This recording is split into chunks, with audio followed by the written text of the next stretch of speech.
In the vast, silent theater of space where 1,000 civilizations waltzed among the stars, humanity was the new kid on the block. We were the eager students, desperate to learn the ancient dance, desperate to prove we belonged. But even the most dedicated students get tired of lessons, especially when their teachers have forgotten how to learn themselves. This is the story of Captain Helena Voss. Picture her standing before the shimmering, crystalline walls of the Galactic Council chamber. Her reflection is splintered into 1,000 different versions of herself, but every single one wears the same expression, a cold fury, barely held in check by years of diplomatic training. Around her, the air hums with the clicks, whistles, and harmonic songs of 300 alien species. Her universal translator buzzes in her ear, struggling to keep up with the cacophony of indifference. Just 6 months ago, Helena had arrived here with a fire of hope in her heart. She was Earth's first official representative to the Council, chosen for her sharp strategic mind and, more importantly, her ability to see the bigger picture. Now that hope had turned to ash, ground into dust by endless debate and political posturing. For 8 long months, the Scarine Collective had been on a rampage. 17 worlds, 17 colonies full of life, had gone dark. Their people were either forced into slavery or scattered to the solar winds like cosmic dust. To anyone with eyes to see, the pattern was terrifyingly clear. The Scarine weren't just conducting raids, they were expanding their empire, consuming everything in their path with a cold, methodical precision that spoke of years of planning and a terrifying ambition. And what did the great and powerful Galactic Council do? They talked. They debated. Delegate Morthen of the Kelxian Consortium, a being with 4 arms and a 12,000-year history of looking important while doing absolutely nothing, rose from his floating chair. His arms wove intricate patterns in the air, a gesture meant to convey deep, profound concern, while committing him to absolutely nothing. His translated voice, smooth and condescending, echoed through the chamber. "We must consider the historical context," he declared. "The Scarine have been a part of this body for 4 millennia. Surely their recent activities are merely misunderstandings that can be resolved through diplomacy." Misunderstandings. Helena almost laughed out loud at the sheer absurdity of it. Do entire planets just disappear because of a clerical error? Can millions of lives be chalked up to a simple misunderstanding? Standing beside her, Lieutenant James Okoye, her second in command, shifted his weight. It was a tiny, almost imperceptible movement. But Helena knew what it meant. It was a dam holding back a flood of pure, unfiltered rage. James had lost friends on the colony of New Hebron, one of the first worlds to fall. In response, the Council had sent the Scarine a strongly worded message of concern. It didn't bring anyone back. "Counselor Morthen." Helena's voice cut through the noise, sharp and clear as crystal. Years of commanding starships had taught her how to make her presence felt without raising her voice. "With all due respect, the evidence is undeniable. The Scarine have violated the Compact of Shared Space 17 times. By your own laws, military intervention is not just permitted, it is required." A ripple of shock, of discomfort passed through the assembled delegates. Humans weren't supposed to be so blunt. They were the newcomers, the children. They were supposed to listen, to learn, and to know their place at the bottom of the galactic food chain. Then, the High Arbiter Quellen descended from her elevated platform. Her body was a swirling cloud of gas, contained within an elegant force field that shimmered with every movement. The Xiphoids were among the oldest races in the galaxy, their civilization ancient before most others had even discovered fire. Her voice was like the sound of wind whistling through crystal caves. "Captain Voss," she intoned, "humanity has been a member of this council for a mere 30 years. Perhaps you do not yet understand the complexities, the nuances of galactic politics." And there it was, the gentle, condescending pat on the head that humanity had endured since the moment we joined the galactic stage. "You are children. You can't possibly understand. Leave these important matters to your elders." Helena had heard that speech or some version of it 100 times. She had smiled through it, nodded politely, and played the part of the grateful junior partner. All the while she was sending reports back to Earth Command, each one more frustrated and desperate than the last. But something had shifted in the last 48 hours. Something that made her diplomatic mask feel heavy, useless, and entirely unnecessary. "I understand that 17 worlds are gone," Helena replied. Her tone was still respectful, but now it had an edge of steel that made a few of the delegates near her physically recoil. "I understand that millions of sentient beings are either dead or enslaved. And I understand that this council, for all its supposed wisdom and its millennia of experience, has done nothing but debate while the scureen grows stronger with every passing day." The High Arbiter's gaseous form flickered, its colors shifting rapidly, a sign of surprise or maybe anger. "You overstep, human. This council has maintained peace for 10,000 years. Our methods are proven." "Your methods are slow," Helena shot back, her voice gaining strength. "The galaxy has changed, High Arbiter. Threats move faster now. War spreads faster. Maybe it's time your ancient wisdom learned a few new tricks from some younger eyes." The chamber exploded. It was instant chaos. Dozens of species started speaking at once, their voices a tidal wave of noise. Most were condemning her audacity, her sheer nerve. But a few were murmuring in support. Delegate Morthen's face turned a deep shade of purple, a color his species only showed in moments of extreme rage. Even Lieutenant Okoye shot her a look of complete surprise.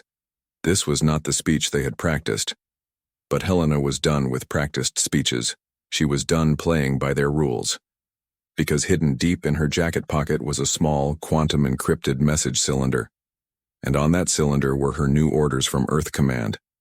3 simple words that changed everything: protocol, eclipse, authorized. She let them argue. For a full minute, she just stood there, watching the magnificent, pathetic spectacle of bureaucratic paralysis. These ancient, powerful beings thought they had all the time in the world to solve their problems. But humanity, a species that had nearly wiped itself out twice in the last 300 years, knew better. We knew that sometimes you have to make the hard choices and you have to make them fast. Because if you wait too long, there won't be a tomorrow left to debate about. Finally, High Arbiter Quellen restored order, her voice amplified to a deafening volume. "Captain Voss, you will apologize for this outrageous outburst, or humanity's membership in this council will be reconsidered." And for the first time that day, Helena Voss smiled. It was a cold, sharp smile that didn't come anywhere near her eyes. "High Arbiter," she said, her voice now calm and steady. "I want to thank you. I appreciate the patience you've shown my species over these past 30 years. Truly, we have learned so much from all of you." She paused, letting the silence hang in the air, thick and heavy.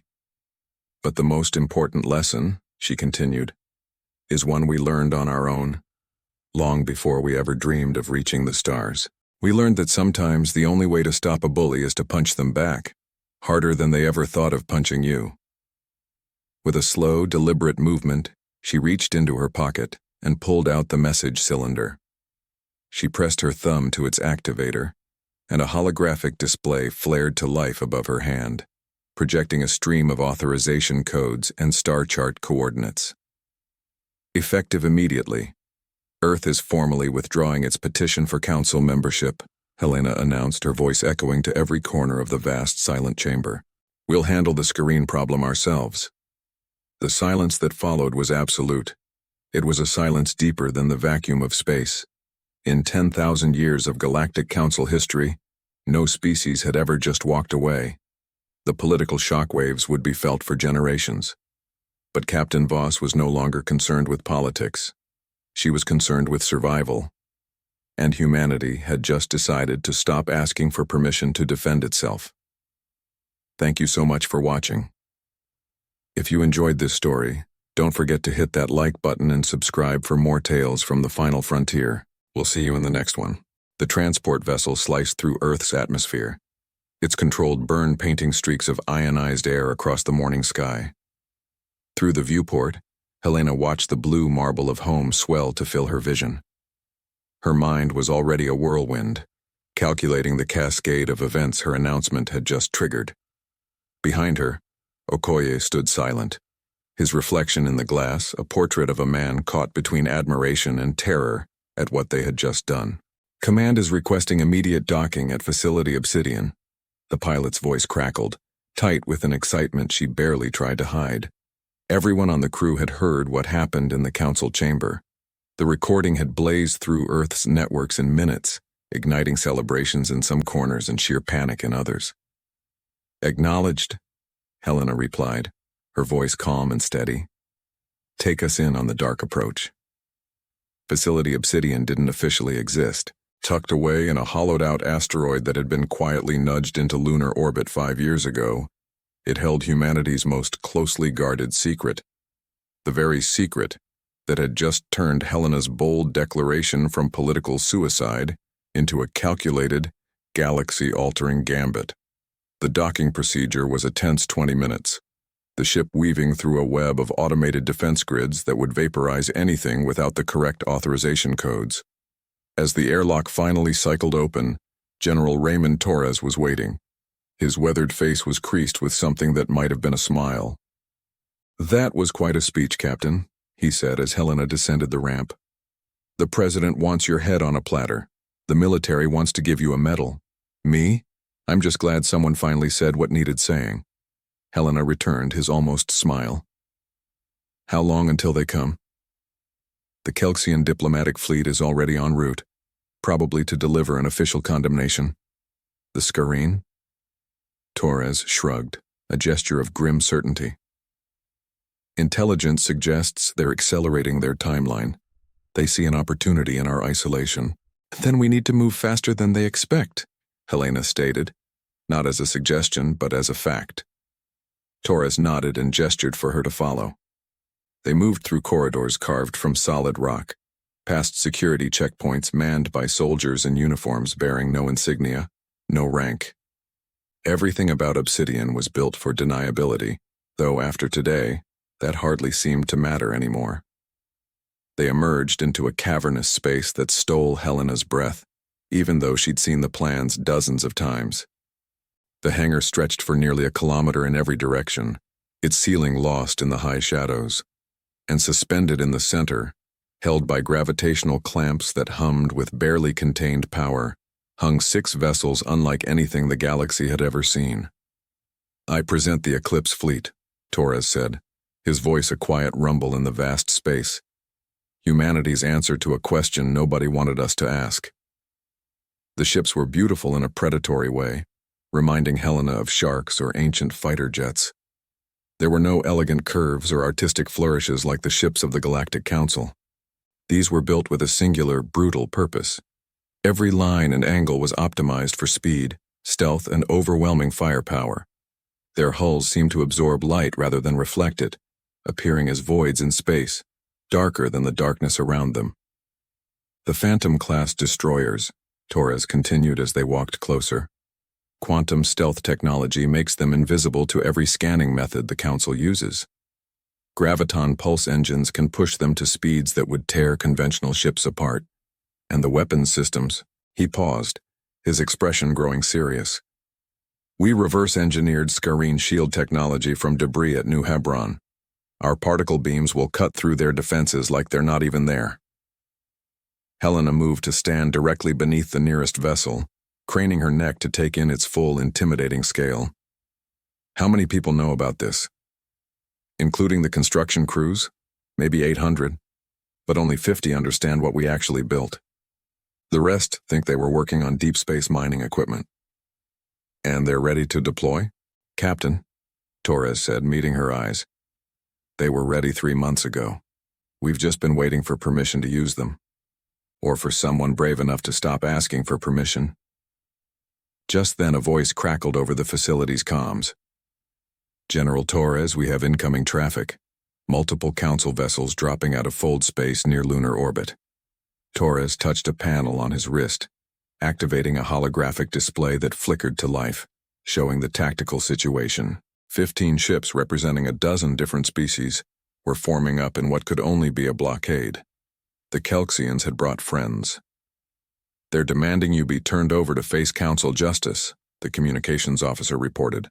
Charges include inciting rebellion, threatening galactic peace, and unauthorized withdrawal from binding agreements. Okoye, who had followed them silently into the hangar, spoke up for the first time, his voice laced with disbelief. They're using words like rebellion and threats while the Scureen are actually conquering worlds. The hypocrisy is breathtaking. It's not hypocrisy, Helena said softly. It's fear. We're breaking their paradigm. Humanity was supposed to be grateful for council protection, obedient to their rules, content with our place at the bottom of the hierarchy. She turned to Torres, her eyes gleaming with resolve. How long to launch? Eclipse 1 and 2 could be ready in 30 minutes, but Helena, if we fire on council vessels, there's no going back. We won't just be walking away from the council. We'll be at war with half the galaxy. We're not going to fire on them, Helena replied, a plan forming in her mind with crystalline clarity. We're going to show them why they should be grateful we're on their side. She moved to a communication terminal, opening a wide broadcast channel to every ship in lunar orbit. This is Captain Helena Voss of Earth to the Council Enforcement Fleet. I understand you have concerns about humanity's recent decisions. I would like to address them, but not here. Meet me at the Scureen border, coordinates attached. Come witness what happens when someone finally decides to act instead of debate. Counselor Morthen's face appeared on the screen, his four arms gesturing frantically. You cannot simply ignore council authority, human. You will stand trial for your insolence. Counselor, with all due respect, I don't have time for a trial. While you've been composing your list of charges, the Scureen have attacked another colony. Sanctuary Station, home to 40,000 people, went dark 2 hours ago. But please continue telling me about proper procedure. The color drained from Morthen's face. Sanctuary Station was a Kelxian settlement, his own people. I'm taking the Eclipse fleet to Scureen space, Helena continued, her voice ringing with authority. We're going to end this threat once and for all. You can either help, observe, or get out of our way. But understand this. Humanity is done asking permission to do what's right. The age of council dominance is over. What comes next depends on whether you're wise enough to adapt. She closed the channel before anyone could respond and turned back to Torres. Begin launch preparations for all 6 vessels. I want full combat readiness within the hour. Torres hesitated for only a fraction of a second before nodding sharply and moving to relay her orders. Instantly, the facility erupted into organized chaos. Crews rushed to their stations. Alarms blared, not in warning, but in readiness, announcing that after years of secret preparation, humanity's true strength was finally being unleashed. Okoye stepped beside Helena as she watched the whirlwind of activity. You know they might not follow us, he said quietly. The council might decide we're a bigger threat than the Scureen. I know, Helena replied, her gaze fixed on the powerful ships. But they might also remember why they formed the council in the first place, to protect the innocent from those who would do them harm. Somewhere in their 10,000 years of politics and procedure, they forgot that simple truth. Maybe we can remind them. The first of the Eclipse vessels began powering up, its engines creating deep harmonics that resonated through the very rock of the asteroid. On screens all around the hangar, tactical displays showed the Council fleet's positions. Some were pulling back, clearly unsure how to respond to this unprecedented defiance. Others were moving closer, their weapons charging. But none of them were leaving. They wanted to see what came next. And Helena intended to give them a show they would never forget. Thank you so much for watching. If you enjoyed this story, don't forget to hit that like button and subscribe for more adventures. We'll see you in the next one. The Eclipse fleet cut through the void like shadows given purpose, 6 vessels moving in perfect formation toward the border of Scureen territory. Helena stood on the bridge of Eclipse 1, her hands resting on the command console as she watched the tactical display populate with increasingly alarming data. Behind her fleet, stretched across several light hours, came an unexpected assembly. 47 council vessels had chosen to follow, not to interfere but to witness. Approaching the Sanctuary Station debris field, reported Lieutenant Yuki Tanaka from the navigation station. Her voice remained steady despite what they all knew they would find. 40,000 lives, gone in the span of hours while the Council had been busy drafting their condemnation of humanity's departure. The view screen shifted to show the ruins. Sanctuary Station had been a beautiful structure once, a spinning wheel of habitats and gardens that represented the Kelxian people's love of symmetry and light. Now it tumbled through space in pieces, some sections still burning despite the vacuum, small fires fed by oxygen leaking from ruptured compartments. Life signs? Helena asked, though she already knew the answer. Negative, Captain, Tanaka replied quietly. No survivors detected. Okoye clenched his fists at his tactical station. Screen signatures all over this. They didn't even try to hide their presence. Multiple warships, heavy bombardment pattern. They wanted everyone to know they did this. Helena closed her eyes for a moment, letting herself feel the weight of those 40,000 souls. Each one had been someone's child, parent, friend, lover. Each one had dreams and fears and favorite foods and small routines that made them feel safe. All of it erased by an enemy that viewed other lives as nothing more than obstacles or resources. This was why she had spoken out in the council chamber. This was why humanity could not simply watch and wait, while bureaucrats debated the proper forms to fill out before responding to genocide. Captain, we have incoming, Tanaka announced suddenly. 15 Screen warships dropping out of hyperspace. They're moving to intercept. On the view screen, the Screen vessels materialized like predators sensing wounded prey. They were massive things, all sharp angles and weapon batteries, built by a species that had long ago abandoned any pretense of peaceful coexistence. Their hulls bore the scars of 1,000 battles, each mark a badge of pride rather than shame.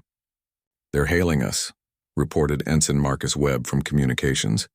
Audio only. Put them through. A voice like grinding metal filled the bridge, the translator struggling to render the Screen dialect into something approximating human language. Unknown vessels. You have entered Screen territorial expansion zone. Withdraw immediately or be destroyed. This is your only warning. Territorial expansion zone. Not even claimed territory, but space they simply decided they wanted. The arrogance was staggering. Helena touched her comm panel. This is Captain Helena Voss of the Earth Defense Fleet. Sanctuary Station was not in any expansion zone. It was a sovereign Kelxian settlement that you attacked without provocation. By the laws of the Galactic Council, you have committed an act of war. The Screen commander's laugh sounded like breaking glass. The Council? Those ancient fools who talk while we act? They are irrelevant. And you humans are not even worth the energy to remember. Turn back now, or join the debris you came to mourn. Helena felt something cold settle into her chest. Not fear, but certainty. This was the moment. Everything humanity had built, everything they had risked by walking away from the Council's protection came down to the next few minutes. All ships, she commanded, her voice carrying across the fleet channels. Battle formation Delta, power weapons to full. Today we teach the Screen why it was a mistake to underestimate humanity. The Eclipse vessels spread out, their movements so perfectly synchronized they seemed like extensions of a single mind. Years of training, months of simulations, all leading to this moment. Behind them, the Council observer fleet held position, their sensors no doubt recording everything that was about to happen. The Screen opened fire first, as Helena knew they would. Their weapons were powerful, designed to overwhelm defenses through sheer destructive force. Lances of crimson energy streaked across space, enough firepower to crack a small moon, and harmlessly dissipated against the Eclipse fleet's shields. Phase variance technology working perfectly, Captain. Okoye reported with grim satisfaction. Their weapons are hitting us at the wrong quantum frequency. It's like trying to punch smoke. Return fire, Helena ordered. Target their engines first. I want prisoners to answer for what they've done. The Eclipse destroyers unleashed their particle beams, brilliant blue-white streams that crossed the distance in an instant. The Screen shields flared and collapsed, unable to adapt to the frequency modulation that humanity had spent 5 years perfecting. 3 Screen warships lost power immediately, their engines going dark as precision strikes crippled their propulsion systems. Impossible. The Screen commander's voice crackled with rage and disbelief. Our shields are impenetrable. We have conquered 12 species with this technology. You conquered species who fought using Council-approved methods, Helena replied. Humanity never asked for approval. The battle lasted 17 minutes. 17 minutes that would be studied in military academies across the galaxy for generations to come. The Scureen threw everything they had at the Eclipse fleet. Every weapon, every tactic they had perfected over centuries of aggression. And humanity countered each one with technology the Council had forbidden. Innovations born from a species too young to know what was supposed to be impossible. When it was over, 12 Scureen warships drifted powerless in space, their crews alive but defeated. 3 had managed to escape, jumping to hyperspace with damage that would ensure word of this battle spread quickly through Scureen space. Helena opened a channel to the Council observer fleet. I know you're watching. I know you're probably horrified that humanity developed weapons beyond our authorized technology level. But ask yourselves this. How many more stations like Sanctuary would have fallen while you debated? How many more innocents would have died waiting for permission to be saved? Morthen's face appeared on her screen. His expression transformed from indignation to something approaching respect. Captain Voss, what you have done here today is either the beginning of a new era, or the spark that will ignite a war that consumes us all. That choice is yours to make, Counselor, Helena replied. Humanity isn't interested in conquest or domination. We just refuse to watch good people die because ancient protocols matter more than living beings.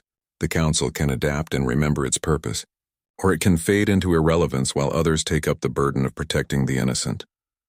She gestured to the debris field of Sanctuary Station, visible in the background. 40,000 people died here because the Scureen knew the Council wouldn't act in time. Because predators have learned that your laws protect them as much as their victims. That ends today. Humanity will stand against those who prey on the weak, with or without Council approval. A long silence followed. Helena could almost hear the frantic discussions that must be happening across the observer fleet. Representatives of dozens of species trying to process what they had witnessed. A newcomer species, barely 30 years on the galactic stage, had just defeated an enemy that had terrorized established civilizations for generations. Finally, another voice joined the channel. High Arbiter. Quellen's crystalline tones carried a weight of contemplation. Perhaps, Captain Voss, we have indeed forgotten why the Council was first formed. Perhaps we have let procedure replace purpose. Let comfort dull the edge of necessity. Her form shimmered with colors Helena had learned indicated deep thought. What you have shown us today is troubling in its implications, but undeniable in its results. The Council will convene to discuss humanity's methods and your unauthorized technology, but I believe the discussion will be very different than the one we planned. Helena allowed herself a small smile. That's all we ask, High Arbiter. A chance to be partners instead of students. A galaxy where doing the right thing doesn't require permission from those too comfortable to act. As her fleet began recovering the disabled Scureen vessels, Helena looked out at the stars and thought about all the young civilizations that might one day reach them. They would inherit a galaxy that was a little less safe, a little less orderly, but perhaps a little more just. A galaxy where ancient wisdom could be questioned, where youth and innovation had value, where courage mattered as much as protocol. The path ahead would not be easy, but nothing worth doing ever was. And humanity had just proven they were ready to walk it, whether anyone followed or not.